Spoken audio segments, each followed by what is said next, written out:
Greetings, valued poll listeners, and welcome to episode 102 of the Poll List podcast. It's weird to have to say that many syllables for number of episodes now, but here we are. It's a bi-weekly show about comics, pop culture, and faith. My name is Chris Poirier, and with me, as always, is the one, the only Hector. I almost said as seen on DC's The Swamp Thing yet again to throw back as we hit the spring season finale, but I don't know. It's still on your IMDb, right? Well, no. How It's weird that my IMDb has been scrubbed. How dare but they? but it's still there. It's empty, but if you scroll down on my IMDb, it says known for faith and fandom. Wow. So this summer's project is to get Hector's cred back. Yeah, my little IMDb Swamp Thing is gone. My associate producer for Blue Like Jazz is gone. Ooh. And I'm in the credits on that. That shouldn't be really like a It actually happened. That's for real. And it's like, come on, hey guys, that's a real thing. Give me my I'm like, you know what? I don't even care anymore. Yeah, at this point, I feel like more people have listened to this podcast than have watched Swamp Thing. So that should be on IMDb. We're in video now. That counts, right? Yeah, I mean, yeah. Actually, Matt, if we're on TV now, Matt, we should all Matt. That's like, what's that one strong bass like? Matt. I think if we're all on TV now through this glorious process, well, you should get us all on IMDb. Click, yes. Make it so. Do not deny us glorious purpose. Reference. You're welcome. I guess that means as we wander into the summer months, we got to do the thing. So strap yourselves in and prepare yourselves, for we've got Comic Sign. Better put the word out. Get ready for the nerd out. Better put specs on. Better break necks on. I cut handsome checks for my expansion sets. They call me Obi-Wan. Act like you know me, son. I'm sorry if this is a low energy one, guys. This is a post-church nap podcast. Yeah, that's fair. And my pastoral brain is really wanting to be asleep right now. So I get that. I do the same thing. If I had to pastor beyond being like, hi, my Sunday afternoons kind of roll that way. So now you know it's Sunday afternoon, but it's Wednesday. So we are coming to you from the past. So it is true. On today's episode of the Poll List, which is the season finale, not series, season. Love how everybody does that now, and you have to listen close and be like, wait, is the show ending or is it just for now? Marketing's weird, but here we are. We're going to talk about our polls from the last couple weeks, our favorite new number ones, maybe. I don't know. Summer must be here because woof. Yeah, we're going to find a way to talk about comics for the next hour somehow. Because it feels like it was kind of that bad this time around. Comics be that way. This is the Poll List Podcast. Okay, so before we got started, I told Hector I had something for him, and he's like, save it for the podcast. So I'm going to lead with it. So I hope you're ready. No. You chose to not be mentally prepared for this. It has been announced. It has been said. It has been said, as some people would say, that the long Halloween is not the end of the story. And by that, I mean the long Halloween special, which came much later, is also not the end of the story. In fact, it was always intended to have a 10-part sequel. And you're going to get it.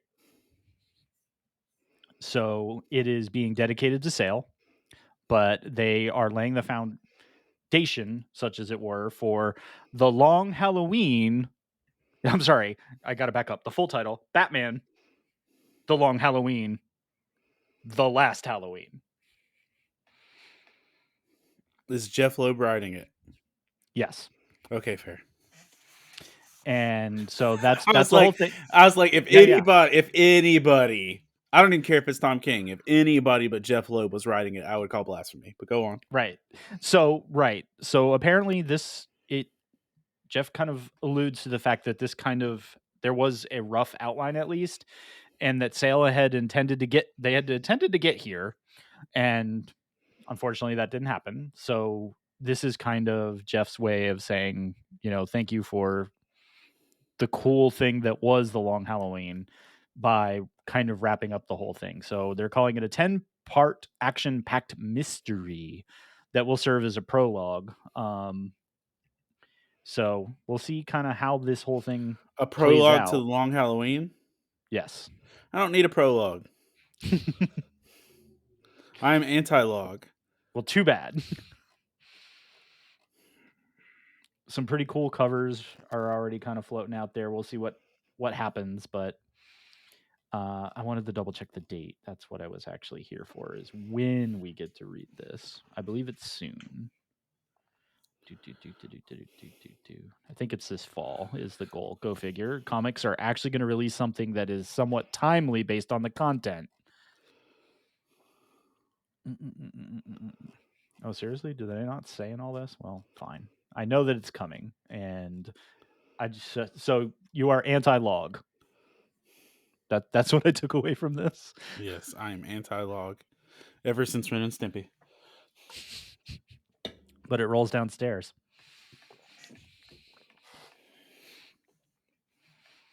So there you have it. The Long Halloween, The Last Halloween. It's better than bad. It's good. It's better than bad. It's good. Here's hoping, but I do agree, because Jeff's actually writing it, that is slightly better than potentially anything else that could have happened.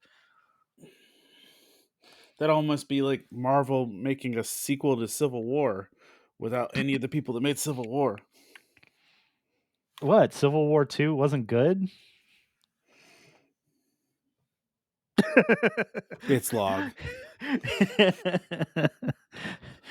Oh, that dead air was worth it. You could feel the sarcasm dripping on that one. But yes, but I guess Marvel's kind of out there trying to do their thing too. So Iron Fist turns 50 this year. Doesn't look a day over 30, but Iron Fist's 50th anniversary is going to hit this year as well. And Chris Claremont is actually leading a majority of the writers and other folks that are putting together. Oh, I have news too. Ooh, sorry, go ahead. Have actual. Well, this is good. Hector has breaking news here momentarily. Stand by. But yeah, Chris Claremont and a bunch of other folks are coming together for Iron Fist's 50th anniversary. Some folks that have worked on Iron Fist over the years. Apparently, we're going to get some Kevin Eastman action during this as well. So Kevin getting to do more and more projects over at Marvel is kind of fun, just to see that art. But yeah, so if you like the Iron Fist, Chris Claremont, Kevin Eastman drawing Marvel characters, well, guess what? Your day's coming. All right. Breaking news, Hector. You mentioned the 50th anniversary thing, and it reminded me. Just a couple weeks ago was Daredevil's 60th anniversary, correct? That sounds right. I'm pretty sure. Issue 8 was Daredevil's 60th anniversary. You got jilted, fair people. If you picked up issue 8 of Daredevil, which was the 60th anniversary, you were missing about 16 pages in your book. Some people were, yes. Some people were. But if you purchased a Daredevil 8 at your comic book store, you can go get a new one. Yep. For free. It's very true. And I believe some stores even got some new variants, etc. From what I heard from my local shop guy. There's something that happened there that basically they were like, whoops. So yeah, and my pulls was a crisp, chunkier new Daredevil 8. So make sure you grab that. Yeah. And like because our shop actually does like a computer record of all your purchases. Like, like they're like, hey, you bought Daredevil. So everybody that bought a Daredevil number 8 was automatically put in their box. So that was pretty cool. That's pretty cool. So yeah, if you read Daredevil last time and you were like, this feels light. Well, I read Daredevil number 8 and immediately followed it by 9. So I think I just kind of all blended. Right. You were like, okay, that happened. That's fair. That's fair. The only other industry news that I have, and I feel like, and I mentioned to Hector kind of while we were talking before we were talking about talking, which is what a podcast is, so I'm told. News seemed light, and summer can be weird because either everything is dropping in preparation for the fall, but also I have to be reminded that June, July is heavy con season, which means a lot of places are going to hold stuff for panels for San Diego, for other shows, and all that good stuff. That there was just kind of a lacking of news. But interestingly enough, DC has either leaked or someone has found out, etc., that DC Comics is updating their logo and probably is going to reveal it at San Diego in July. This actually doesn't happen a ton. I think I've seen 4 logo changes in my reading history. Yep. And from what I can recall, for most modern, that's about right. For us is going to be that many.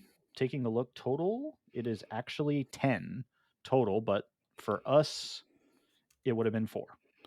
Okay. I'm glad with that number. I was pretty solid with that. Yep. Yeah, you would have been seeing it. Because 76 was the change, and then 2005 to 2012, then 2012 to 16, and then 16 to now. And then 6 before that, back to the 40s. So good job. Yay. Yeah, I give you something for that, but too bad. So no idea. Not a clue. Like everyone's like, we think we've heard rumbles. I'm assuming it's probably going to come out side by side with whatever new hotness is coming. Because we're in this weird space of not 5G, but 5G slash the whole Elseworld thing is coming back, but with new content. So I'll be curious if they're going to double down on this whole thing of everything is continuity and we're just going to come up with multiple ways to share said overlapping continuity and maybe some type of new logo to help usher in a new era. So San Diego might be at least somewhat interesting from that perspective, which is interesting because typically San Diego isn't comic book heavy. It's usually media heavy. So I'm kind of curious to see how that plays out and to see if San Diego actually brings a bunch of comic book news to us on top of any new media things, such as it were. But otherwise, I don't really have any other industry news. So I think Hector and I decided we would at least revisit for a second. Did you have something else? Yeah, I was going to those Funkos I told you about. Ooh, hit it. As you know, it's pretty easy to get Batman Funkos, in general. There's always like a million of them. Of just Batman. Did you look this up when I told you, or no? I wasn't able to find it. So okay, cool. Name somebody in the Bat family who you've never seen a Funko of.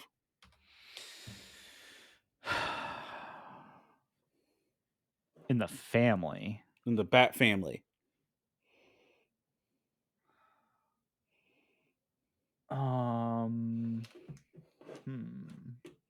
As I look at part of my wall. Because I'm gonna tell you this.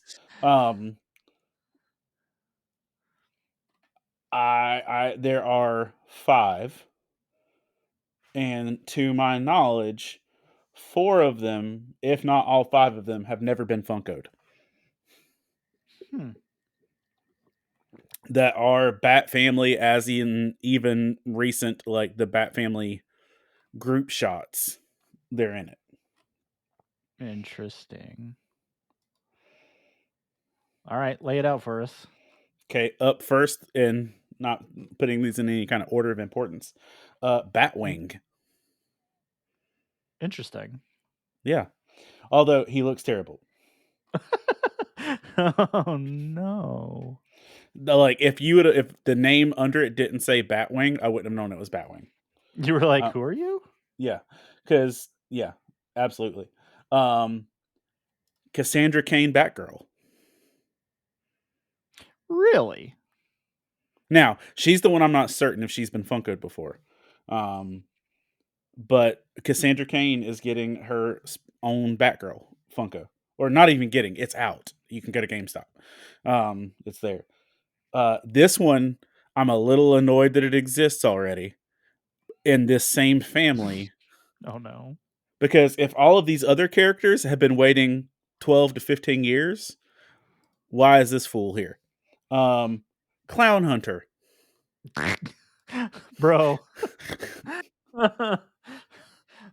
Okay, now I need to see what that one looks like. Clown Hunter gets his own freaking Funko Pop.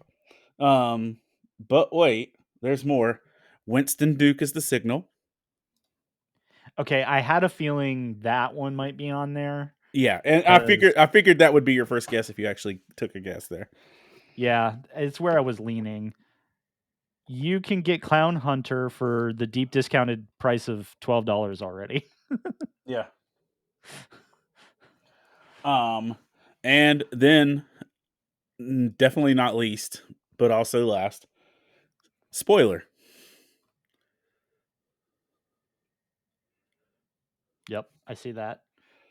So Duke's Pop looks pretty chill. Duke's is great.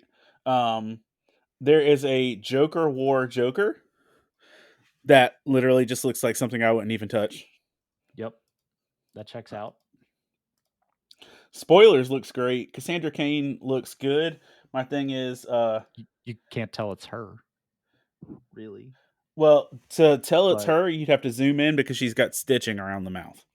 Right. And my thing is, I would prefer the stitching to not be black so that you could see it a little easier. I also missed the fact of Cassandra Cain going from being Batgirl to being called Orphan and having her own distinct costume, and that just kind of being scrubbed, because I really enjoyed that. Yeah. But I guess we made Orphan sad. Well, that happened. All right. Get your Clown Hunter. Clown Hunter is sold new at $12. Jeez. Well, I mean, it's not like a special pop. Yeah, I know, but I thought most of I don't know. Yeah, what is Clown Hunter? Okay, fair enough. All right, interesting. So before we jump out of news, any final thoughts on X-Men 97 now that it is resolved by this recording? And if you haven't seen all the way to the end, then yeah, this is another one of those spoilery moments. Oh, no, you don't get a warning. You don't get a warning. Hector says you need to be up to date or get out. No, not even that. But I'm gonna say this: we're like 2 weeks past X-Men 97 ending. Normally, a TV show spoiler is 3 days. Yeah. And this is X-Men 97. And I'm not here to shame you, but I'm just gonna put some general shame in the air. And if it lands on you, that's your fault. Welcome to the Pull List Podcast, where Hector will now shame you for the next 10 minutes. No, I'm just putting shame. I'm letting it waft. If it wafts into your ear holes, that's on you. That's on you. No, if you enjoy comic books and you've not watched X-Men 97, I highly recommend you do so. I just feel like they really strongly stuck the landing. There was some heavy stuff for them to land, and I was like, man, this is one of those shows that's either going to get it or is really going to mess it up. And I'll say this, dude, like the actual, not just the story, But the writing dialogue in the final episode was like, who the crap is writing this? Like Shakespearean commentary. What on earth is happening? Because some of the dialogue was just pure fire. And I made a meme of it and everything because, surprise. But like, yeah, Hector does that. For those of you that don't know, Hector does memes for interwebs. I do those things. But like, legitimately, who would have thought we would get a King T'Chaka making Bible references in the middle of an X-Men finale? Like, what on earth? What just happened? He's like, and the line was like so freaking Orson Welles-ish of, you better hope they read the history books more than they do their Bible, because only history would allow us to con our way into forgiveness. I'm like, yeah. Holy balls, man. What just happened? And like, it's just one of those things. It's just like, dang, that was a burn, but it was also subtle. And ow. And like, whoa. That burn's going to require some topical cream. Yeah. And it was just like, oh snap. And I was like, and plus, it was great seeing the multitude of cameos, but I also not saying I was dazzled by cameos. I'm like, we're living in 2024 and we're a bunch of geeks on a streaming network. You're gonna have to do more than cameos to impress us here. We've lived through the multiverse of madness and No Way Home. Yep. Step it up. I mean, we got freaking Jim Halpert as Mr. Fantastic. What you got? Nothing. Yeah, come at me, bro. You got to come at me harder than that. Oh man, and I think they tried, to be completely fair. We all knew that some people weren't dead that were supposedly dead because yay comics. So far, others have stayed very dead. Remember the name. Yeah. Remember it. He's not. It's Remy LeBeau, not Mike Shinoda, sir. This is 10% luck, mon ami. 20% skill share. Oh man, either everyone got that or nobody got that, and we just so enjoy that early 2000s post Linkin Park, not post Linkin Park, but early 2000s Mike Shinoda rap reference for Remember the Name. Yep. Mm-hmm. I now need somebody to go onto TikTok and remake all of Remember the Name as Gambit. Please and thank you. Please, thanks. So I think my favorite part of all of that is in their indirect cameoage of the end of the show, though, is I think I counted at least 3 major story arcs that they could potentially have set up in the last episode alone from the X-Men world. And I kind of sat there in slight awe as I was like, those are related only in the fact that they take place in the X-Men universe and nothing else. So they kept giving us the Avengers. So if we absolutely do not get Avengers versus X-Men within the next 3 seasons, I quit. We won't. Oh, we totally are. Otherwise, why are they there? Everybody was there, bro. I don't think not everybody. They gave us Cloak and Dagger. They gave us Daredevil. Does that mean we're getting the Defenders? Come on, bro. We're not getting all that. Mm-hmm. We're not. Sorry, 4. I would like to see X-Men versus Avengers, but we shall see. I feel like we're going to get that in the movie before we get in cartoon. Possibly. The whole thing gave us Futures Past vibes, and they went really hard at that one. In terms of stuff that you saw. I kind of would like to see a House of M. That door just kind of got cracked. But I think that one might be a little harder. I don't think we're anywhere near there. I'm wondering, it depends on how much runway they've given themselves, I think. And we just don't know. And that's going to be on all of us continuing to watch it.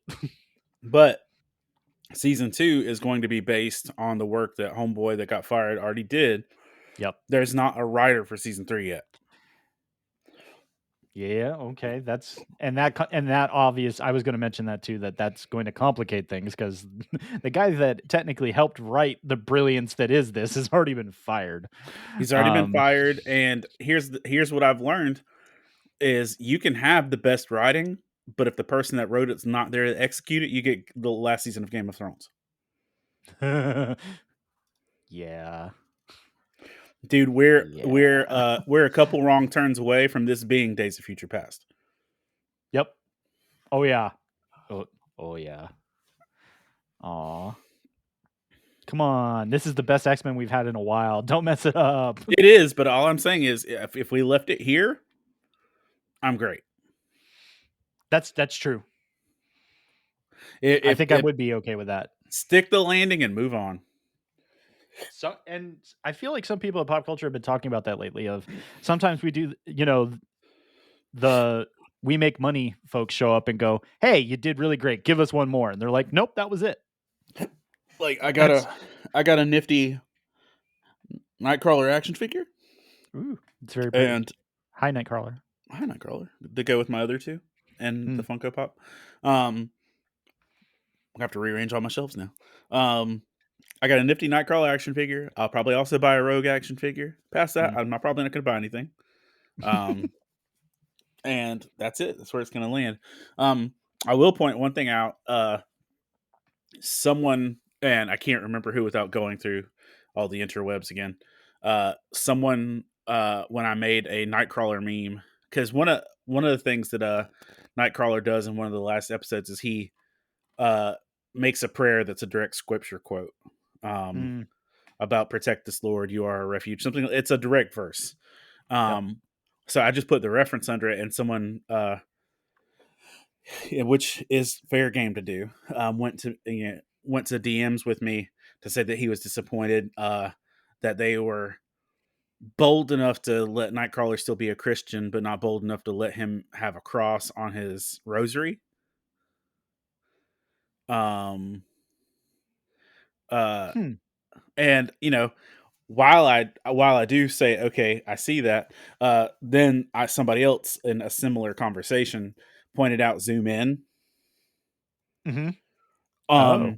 There is a silver bead on the end of Nightcrawler's rosary that just blends in, and if you zoom in, there is a cross on that bead. Like it's a silver medallion bead.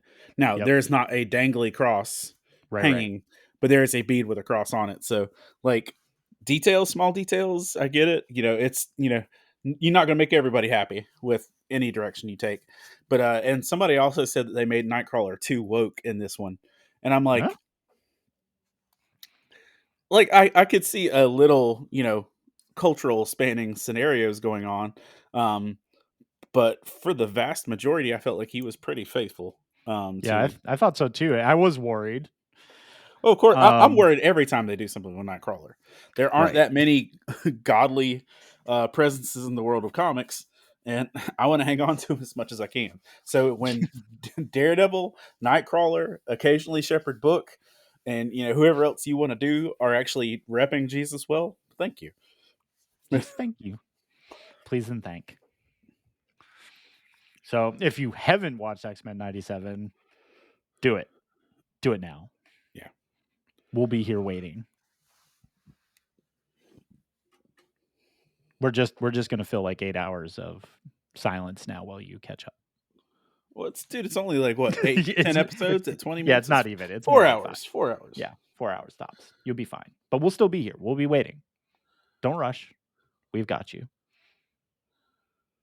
But that is going to do it for our look at news in the industry and all that good stuff. So as always, you can join in the conversation with Hector and I over on the Love Thy Nerd Discord channel. We got our own little comic space over there, and we can talk about all kinds of nerdy stuff all over the summer, just in general.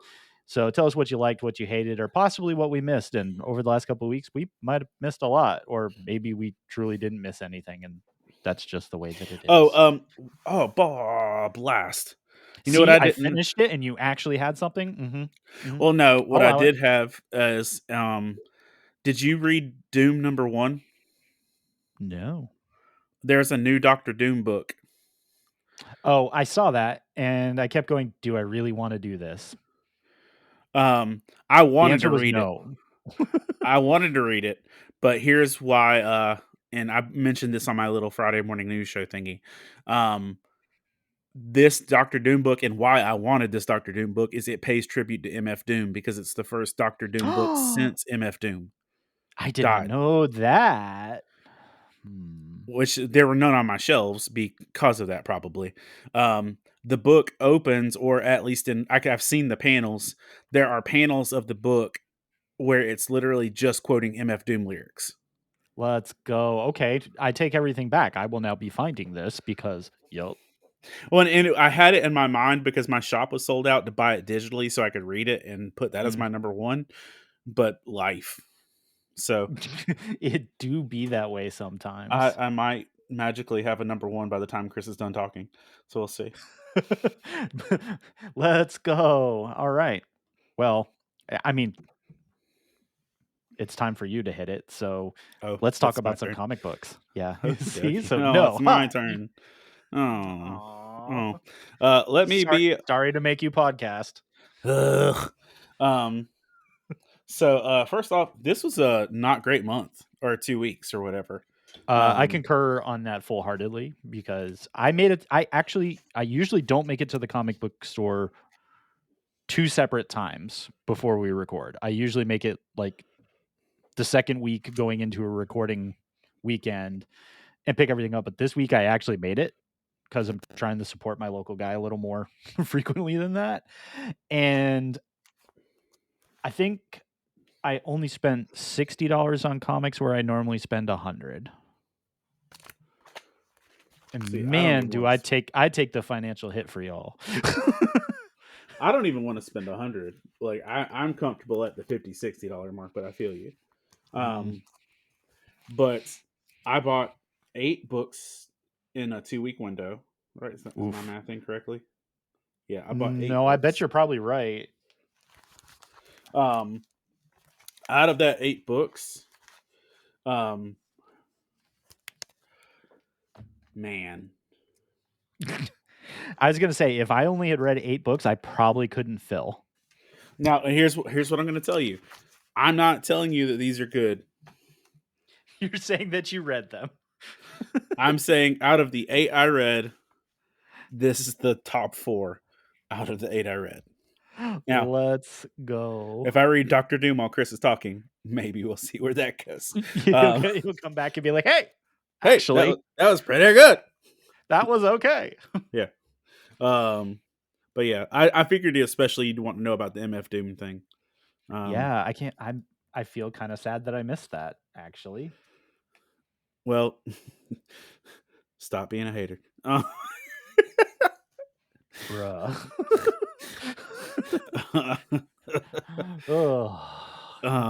It's a good thing I like you. How dare you? What is that book called? Is it Doom? I'm pretty sure it's just called Doom. Yeah. Okay. I say Doom. Yeah. Yes, May 15th, 2024. $7 on Kindle.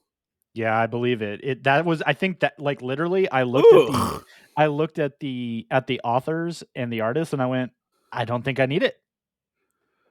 Oh, it's Hickman. Oh, well, here's the thing. You know what? I know Sanford. I'd be okay with. Yeah, still. Sanford is a homie.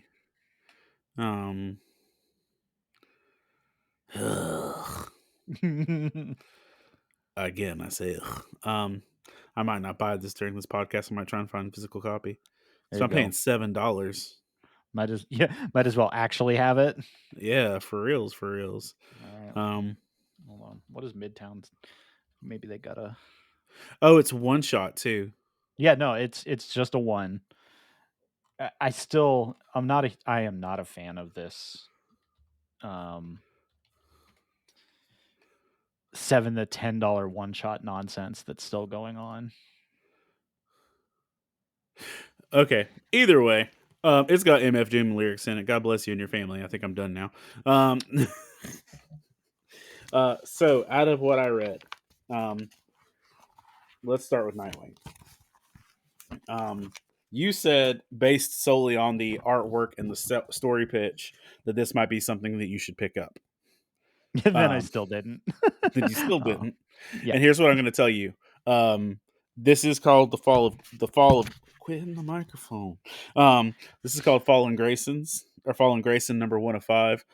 This is the end of Tom Taylor's run on Nightwing since Leaping into the Light, which has been stellar work across the board. It's been the most consistent DC book I've read.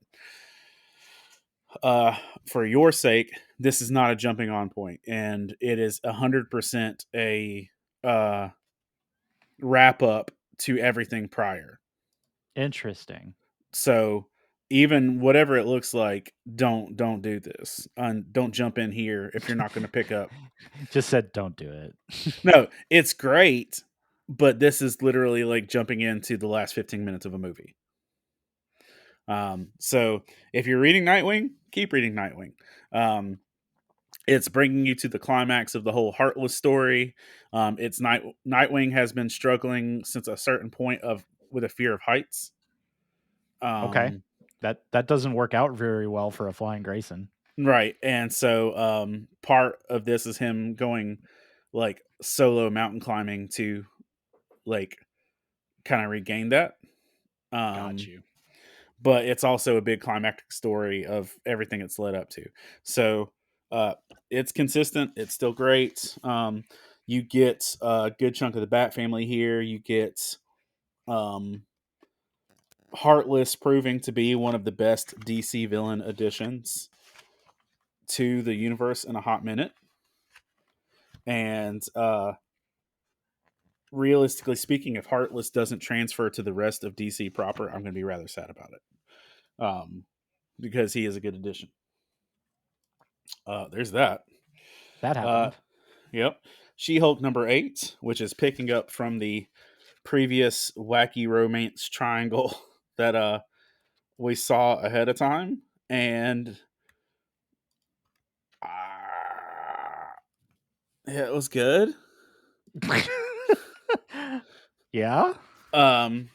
Like literally the whole thing was She-Hulk and her nuclear boyfriend went to space to go on vacation, and he ran into the woman he had previously pledged to serve for the rest of his life. Oops.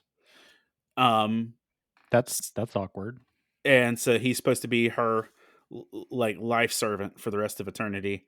And then immediately after that, his previous girlfriend / life servant partner is contracted to kill She-Hulk. That is more awkward.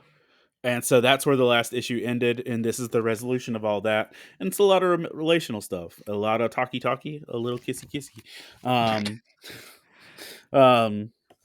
It was good. I have zero complaints about it. I enjoyed it better than the last one. And yeah, this is a very relational book. So razzle dazzle. Let's see.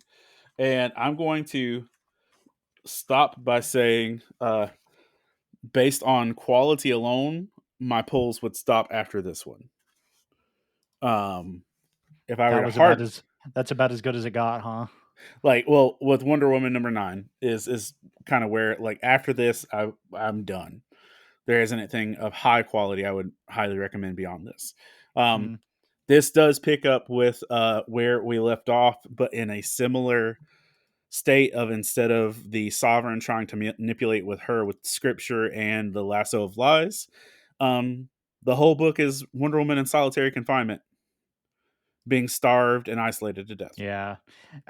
It was an interesting read from that perspective. It took me a while to completely embrace what I was digesting, but this is some Tom King stuff. And here's the thing, you know how like Guitar Hero, there's that meter of like you rock, you suck. Yeah. Like if the you rock meter of Tom King is Mr. Miracle in Batman 53, and the you suck meter is, guess what it is, Chris? It's starting to fall. No. What's the far end of the you suck meter? Oh, on you the rock. Tom King. Yeah. On the Tom King scale. Oh, on the Tom King, the top? No, the far you suck. What's the you suck far right? Oh.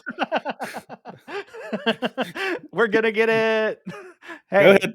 Say if you're an audience member, you should know the answer to this is dragging your dead mother through the desert in a coffin. In a coffin. If this Thanks, Tom King. Yeah. If this issue like was on the Guitar Hero thing, I think we moved a little more towards the you suck end of things. There were a lot of words here, and I don't know if they were beneficial. Kind of because I found myself skipping some panels because I was like, okay, I think I see what's going on. Good. Get to the point. Good. Well, and that's the thing. This is not linear storytelling. This is internal dialogue while Wonder Woman is sitting in isolation, having a fictional conversation with, I guess all comics are fictional conversations, but having a fictitious conversation with the part of Steve Trevor that lives inside of her. There are some good lines. Yep. There's some good lines like when you love someone, you give them part of your soul, like stuff like that. There's great writing, but it's not like a great story. So the entire story can be summed up. She was in isolation for an undetermined amount of time, and she focused on the positive things to keep her from going insane. The end. Mm-hmm. Right. Nailed it. So the whole issue is just what's going on in her head while she's in isolation. So knowing that this portion of the story is a 3-story act. We had the Sovereign and the Rope of Lies in Scripture. We had her in isolation. Whatever the third act of this is going to have to be like a killer to pull this 3-issue arc back towards Mr. Miracle. Back towards less suck. Less suck. I will say they gave us Jumpa though. Yeah, we got Jumpa. So if you know, you know. Yeah. And just for the sheer mathematics of it, I'm going to throw Batman and Robin in here. Against my will, here is a book that I did in fact read this week. Now let me say this. I would have put Blood Hunt #2 there, but somebody else already did. Oh, yeah, but somebody else already did it. So that means Blood Hunt didn't actually suck then. Chris might have been sort of right about something. No, it was just better than Batman and Robin. That's fair. Here's the other books I read on this. Yeah, okay. On the Blood, so out of the 4 remaining books I had were Red Hood, The Hill #4. Yep. Superman #14, which is in the middle of a giant crossover. Now, here's the thing: Josh Williamson has been killing it on Superman, but when you have a giant 4-part crossover with 4 other books, I'm not buying those. Yeah, that ain't happening. Which means this story is ineffective. Just reading Superman, because aren't they isn't it a Brainiac thing? It's a Brainiac thing with an army of Lobos. No, come on. Why is DC and Marvel doing this to us? It's okay.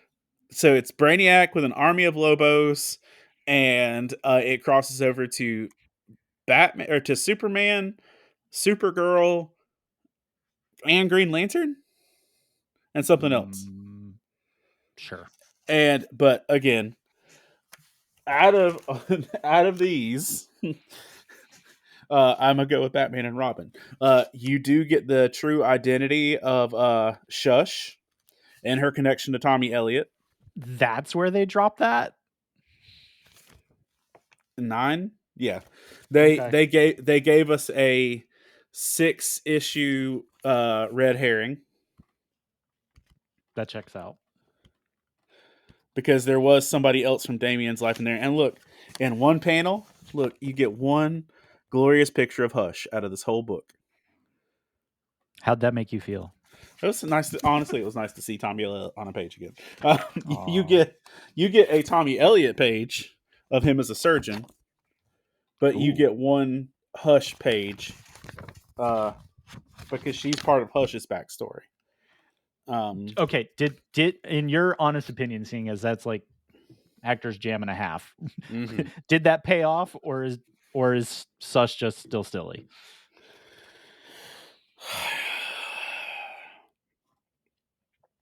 Okay. Asking the hard-hitting questions here. She was connected to Tommy Elliott and found a lot of her identity and who he was. And when Batman was responsible for him going away, she felt lost. Oh. Yeah. So, not a love interest, not a daughter, anything like that, just a medical student or whatever. And like, I'm happy that there was a Hush tie-in because Sure. it's been a minute. So, yeah. All right. Well, yeah, that happened, I guess. But the problem, not the problem, but like where it's losing me is that this book has become a Man-Bat book above everything else. Awesome.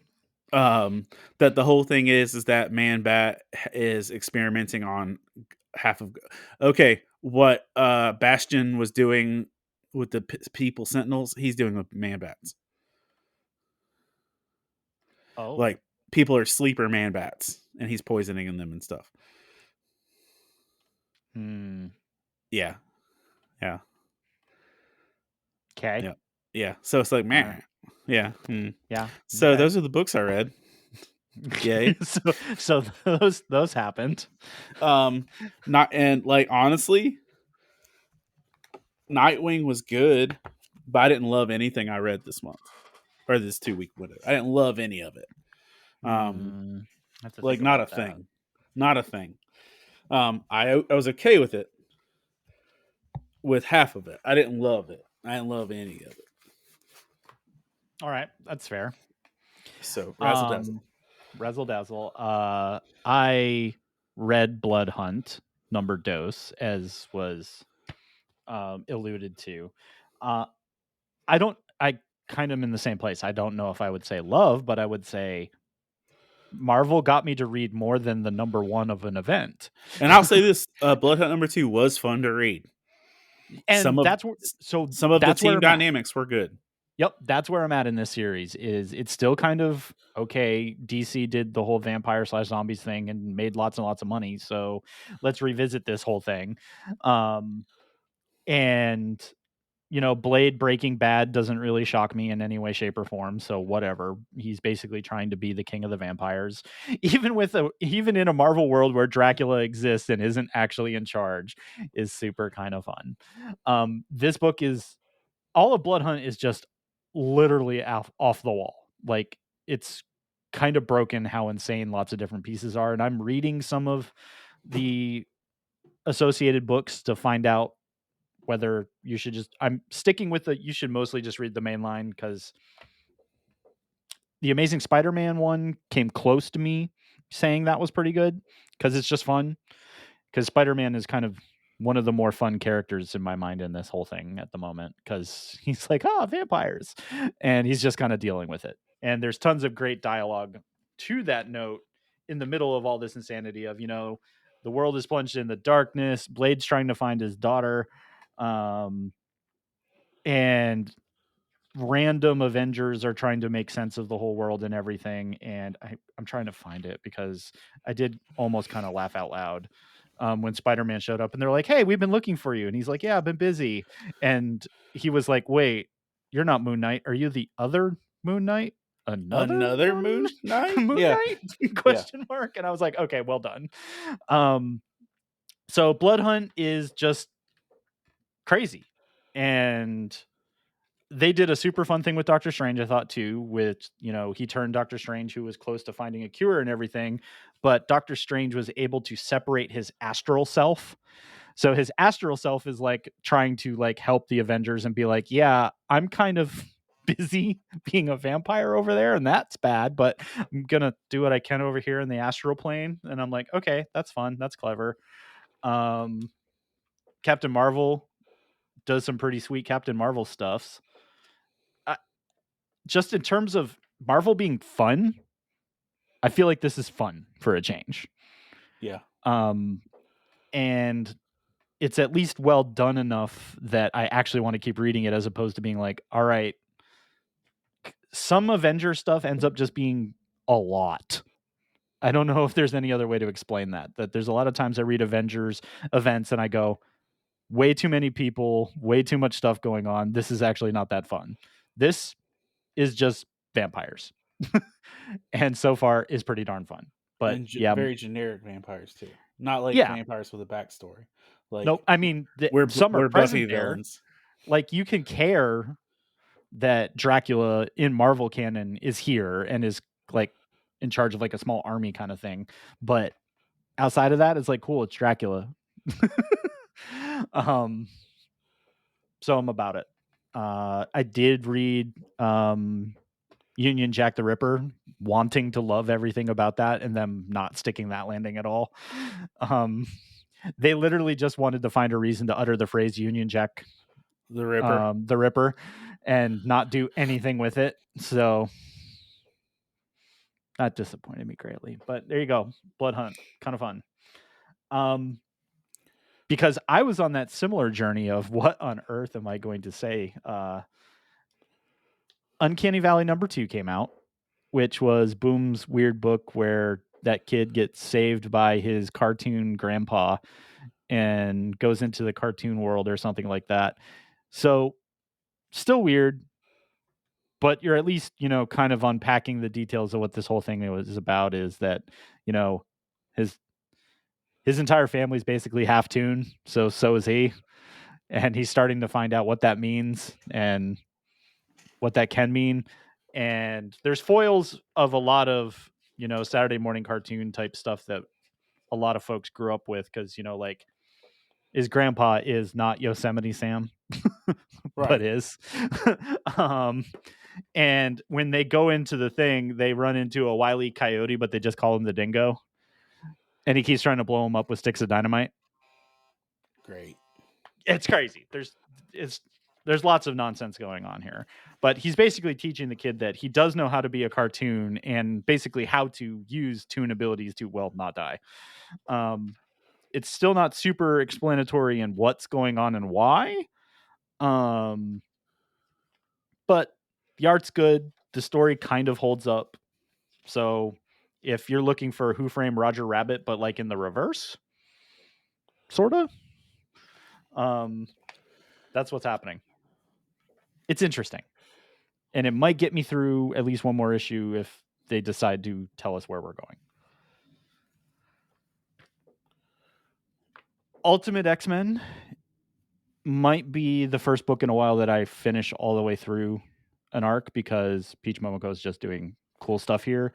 I'm hearing from other folks that everyone's having a love-hate relationship with this, because some people don't like the writing when Peach does both sides of everything. But frankly, because of how cultural this is, I really dig it.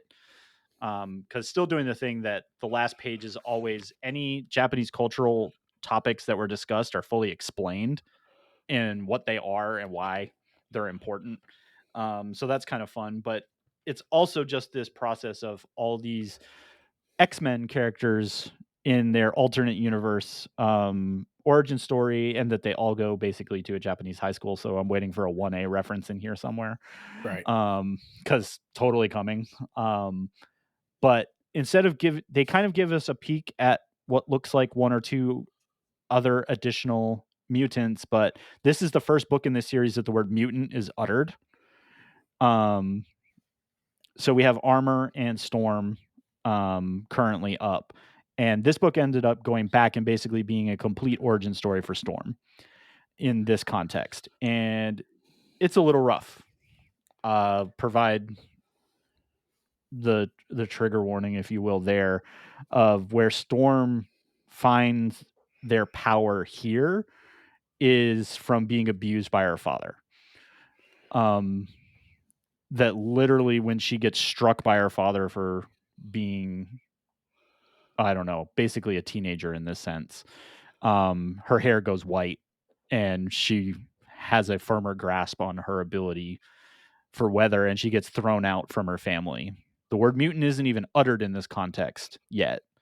But at the end of the book, both Armor and Storm are on a playground, and another character is being set up, and that character's like, huh, you guys are mutants too. And all of them do, what? And that's kind of where this issue drops off. So far, it's a very interesting look at the whole thing through a Japanese cultural view. And I'm enjoying that journey because there's a lot there. But I guess some people are getting bored with it. And so I guess I can see why people would do that. But to me, it's kind of an interesting look at the X-Men and where a lot of some of the X-mutants came from. But we haven't quite seen what this world thinks of mutants yet. So I have a feeling that gut punch could still be coming. And finally, Ghost Machine continues to do pretty freaking good with their stuff. And Redcoat is now one of the most insane alternate history books. I told you last time it's about this British soldier that defects at the Battle of Trenton and accidentally becomes immortal when Ben Franklin was supposed to become immortal. And at the end of the first book, he meets a very young Albert Einstein. So this is the journey of Albert Einstein and the main character Pure here. Because when Pure's resurrected, Albert Einstein digs him up and he's like, I think I know what you are. And this character's like, what? Shenanigans ensue and he's like, okay, I need to go find the only other immortal that I'm aware of. And he tells a very short story of basically over the last 100 years or so, there's been one other immortal that he tripped over that went through a similar experience. Don't know whose immortality he stole, but he did. And they basically arrive at a party thrown by one Benedict Arnold. And this is just the gift that keeps giving in my mind because it's just utter insanity of alternate histories. So if you're a history nerd, this is fun. It's also just pure absurdity to an extent. Yeah, because that's what I got. That there's an entire bio on Albert Einstein in the back as his young self, who is written in very broken English throughout. But like the art's really cool. There's like really crazy stuff going on in the pages, and it's like this is just comic books, man. Like this is pulpy, and I like it. So something you said in there also triggered a news memory thing for me. Did you hear about Venom 3 this week? No. You said Venom, so no. Okay. So, and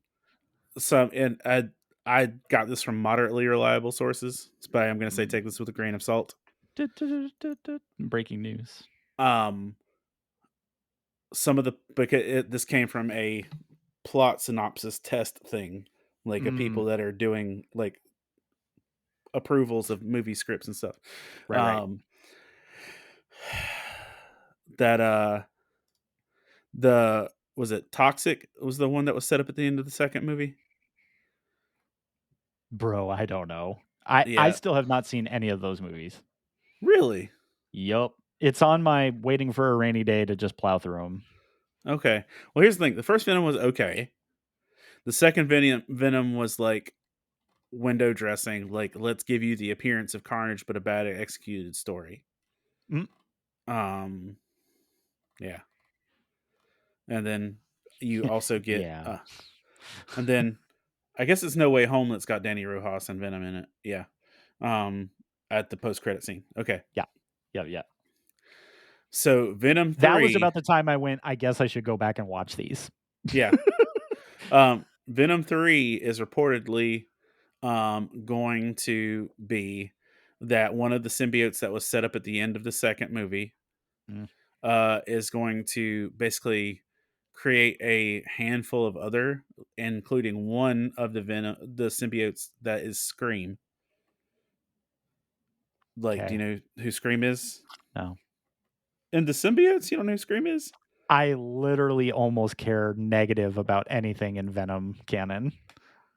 Like Maximum Carnage era, bro? Yeah.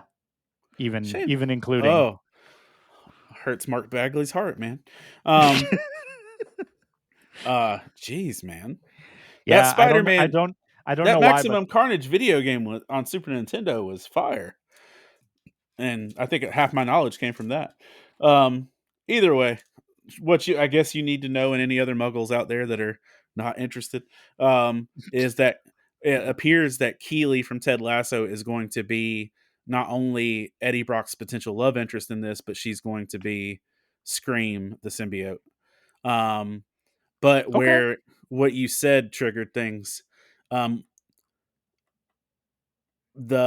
because of how Venom traveled over in No Way Home and gained the knowledge that Peter Parker was Spider-Man. Right.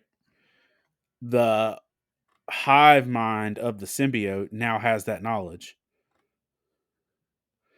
And their goal is to go kill Peter Parker in Venom's world because he's the one who will eventually defeat Venom or kill Venom.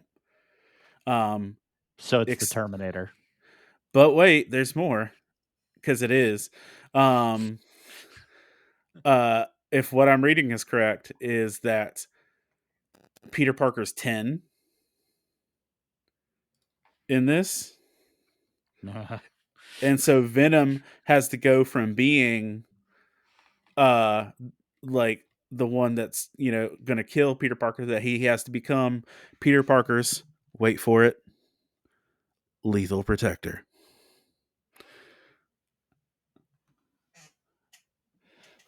I hate everything about this.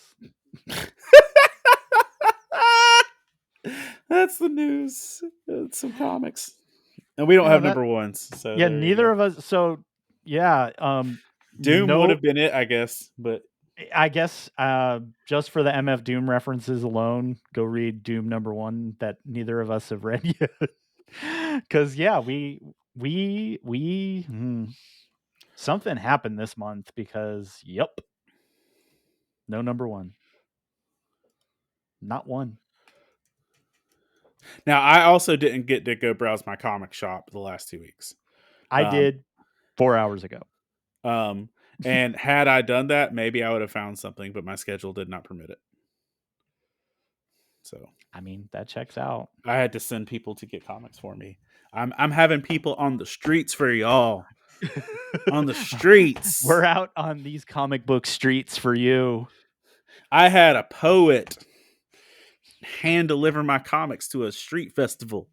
Son, for y'all. Let's go. That's how much you all mean to each and every one of us. Yeah. They call this man the most handsome man in poetry, and he was delivering comics for you. Wow. Yeah, somebody calls him that. It's not me.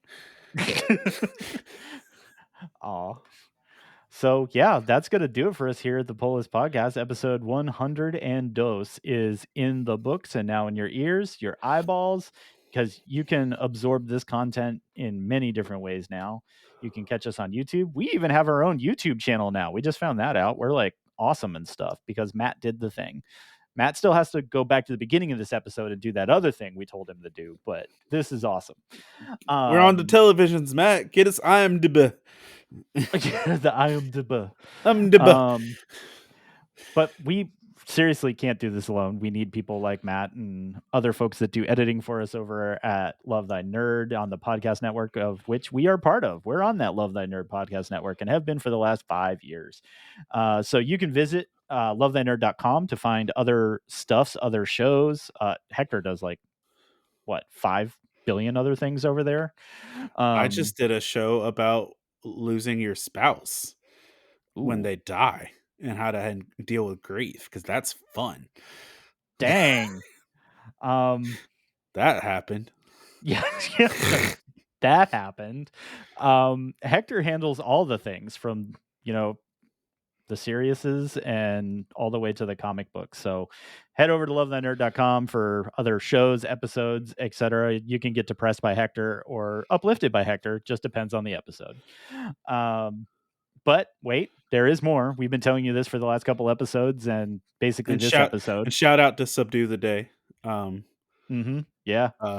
Got those hardcore editing shops for those of you that do the podcast listenings.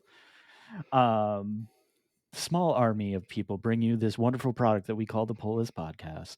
But you can also catch us on the Glue Network, GLU, on your Roku or your smart TV.